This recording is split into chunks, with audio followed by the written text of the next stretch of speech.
2 రోజుల క్రితం చల్లపల్లి జైల్లో సెల్ ఫోన్లో సెటిల్మెంట్లు చేస్తున్న రౌడీ షీటర్ యాదగిరి ఫోటోలు మీడియాకు చిక్కడంతో పెద్ద దుమారం ఎరిగింది. ఏకంగా జైళ్ల శాఖ అధిపతి వీకే సింగ్ మీడియా సమావేశం ఏర్పాటు చేసి ఇదంతా మామూలే అన్నట్లు నిర్లక్ష్యంగా సమాధానమివ్వడం అగ్నికి ఆజ్యం పోసినట్లయింది.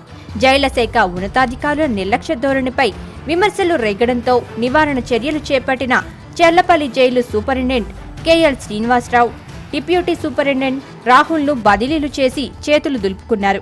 అయితే సాక్ష్యాలను తారుమారు చేయడంలో సిద్ధహస్తులుగా పేరొందిన జైలర్, డిప్యూటీ జైలర్లు యాదగిరిని అప్రూవర్గా మార్చుకొని మరో డిప్యూటీ జైలర్ చేతుల మీదుగా తనకు సెల్ ఫోన్ అందించినట్లు లెటర్ రాయించుకున్నారు.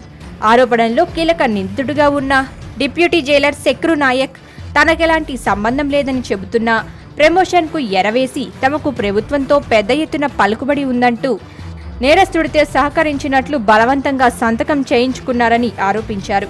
ఈ మేరకు తనకు న్యాయం చేయాలని ఉన్నతాధికారులను చుట్టూ ప్రదక్షిణలు మొదలుపెట్టిన శక్రు నాయక్ను ఎవరూ పట్టించుకోవడం లేదు. అసలు యాదగిరి దగ్గర ఉండే సెల్కు తనకు సంబంధం లేదంటున్నారు శక్రు నాయక్.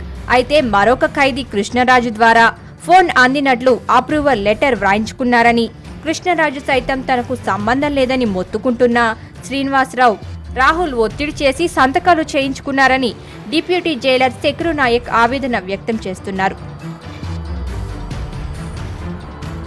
జైల్లోకి రోజు వచ్చే నిత్యావసర వస్తువుల బ్యాగులలో సెల్ ఫోన్ ఉంటుందని, దానిని క్షుణ్ణంగా తనిఖీలు చేయాల్సిన superintendent Srinivasarao, deputy jailer Rahul, Niranjan Reddy లోపలికి పంపుతున్నారని శక్రు నాయక్ వెల్లడించారు.